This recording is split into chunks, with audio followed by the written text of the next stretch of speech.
take a look at 14.4.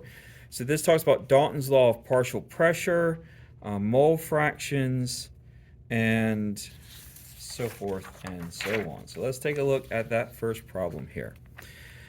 A mixture of 0.249 moles of helium, 0.812 moles of neon, and 0.429 moles of argon are mixed into a container at a total pressure of 1.34 atmospheres. Calculate the partial pressure of each gas. Okay, so what we're going to do, calculate the mole fractions using the total of 1.49 moles. So basically, the problem tells us how many moles of each gas are in this mixture. And we know the total number of moles, right? And it doesn't tell us the total, but we'll just add them up, right? And that gives us the total moles. Now, if we take the moles of helium, for example, and divide that by the total, that gives us the ratio of these two things, just a fraction, right? If we multiply this by 100, it would be a percent, but we don't want a percent right now, so this is fine. And we do that for neon, and we do that for argon. So these are the mole fractions of each gas in the mixture. Now we're going to take each mole fraction, and we're going to multiply that by the total pressure. So what we're doing is we're saying this is the fraction of the mixture that is helium. And we know from Dalton's law of partial pressure that all the pressures of the individual gases add up to the total pressure. So if we multiply the fraction of the mixture that is helium times the total pressure, that gives us the fraction of the pressure that comes from helium. And so then we do the same thing for neon and the same thing for argon. So the partial pressure of helium should be 0.24 atmospheres, or 0.224 atmospheres. Neon should be 0.730 atmospheres, and argon should be 0.386 atmospheres. All right. So here you're kind of finding the percent, except you're not multiplying by 100, so it won't be an actual percent. And then you're multiplying that by the total pressure, and that gives you the fractional pressure. All right, next question.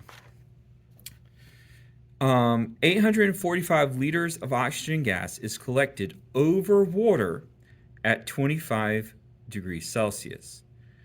The atmospheric pressure is 754.3 millimeters of mercury. Calculate the total volume of the dry oxygen gas at STP. All right, couple things. First of all, we know we're going to have to change this degrees Celsius to Kelvin. Secondly, this is already in liters, so that's okay. Calculate the volume of dry oxygen gas. Here, what we mean by dry is that we have mathematically removed the water vapor. Because if this is collected over water by having the oxygen bubble up through the water into an upside down beaker, right? And it's over water, there's going to be some water vapor in there. So we have to account for that. All right. So the first thing we're going to do is we're going to subtract the vapor pressure of water at 25 degrees. So we're going to look at table 14.4, and it turns out that that partial or that vapor pressure of water is 23.76 millimeters of mercury. Okay, so then we're going to take, to find the pressure of the oxygen gas, we're going to take the total pressure, which was given to us, and subtract the pressure of H2O, the vapor pressure. So we got 754.3 millimeters of mercury minus 23.76 millimeters of mercury, which gives us an oxygen pressure of 730.5 millimeters of mercury. So now that we know that, we know the temperature, we know the pressure, we're going to use the combined gas law, okay, PV over T equals PV over T. And we're going to rearrange that for V2. Because we know the original pressure, we need to find the new pressure. So V2 equals P1 times V1 times T2 divided by P2 times T1. And we're going to plug in our numbers. Okay, we've got the oxygen pressure, the volume of the pressure, the temperature. We've got the second pressure, and we've got the temperature, and we multiply across the top, multiply across the bottom. We divide our two numbers, and we get 744 milliliters of oxygen. There you go, friends. All right, next question. Feel free to ask questions in Teams or Google Classroom if that's what I'm using when you're watching this, or in the comments, I suppose. All right. Determine the ratio of effusion rates for hydrogen gas and oxygen gas at the same temperature and pressure. All right. So now we're going to use Graham's law, which is up here. Okay. Well, actually, it's on the previous page, but it's anyway. Let's look at this. So the volume of one gas divided by the volume of the other gas is equal to the square root of the mass of the second gas divided by the mass of the first gas. Yeah, that's fun to say. So we're going to use Graham's law, and we're going to say that hydrogen is A and argon is B. So we plug in our numbers, and we're going to find the square roots, and that gives us 4, we would divide and then find the square root. And so that's going to give us 4.45. Notice there's no units. All the units canceled out. All right, so what that means is that hydrogen effuses 4.45 times faster than argon. Okay? Now the last question in chapter 14. Certain gases are observed to diffuse 3.32 times slower than helium. Calculate the molar mass of the gas. So what we're going to do with this one is we're going to say that A equals helium, and B is going to be whatever the mystery gas is.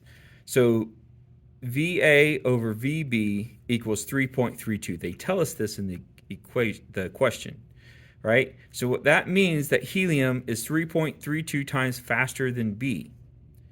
But since we know that VA over VB equals 3.32, we can use Graham's law. We're going to square both sides, which gets rid of that square root symbol. Okay?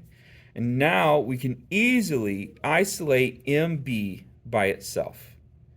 And we're going to say MB is equal to VA over VB squared times MA. And we plug in our numbers. That's VA over VB is equal to 3.32. We don't have to know what VA and VB equal. We already know that when we divide those two things, we get 3.32. So we're going to have 3.32 squared times 4.00 grams per mole. All right, so that's the molar mass of helium, which is Ma. And that's going to equal 44.1 grams per mole. So that's our MB. 44.1 grams per mole is the final answer. All right, that is the molar mass of a gas that is 3.32 times faster effusing than helium. All right, thank you for watching. Hope you enjoy. If you got questions, I'll see you in class, or you can ask in the comments.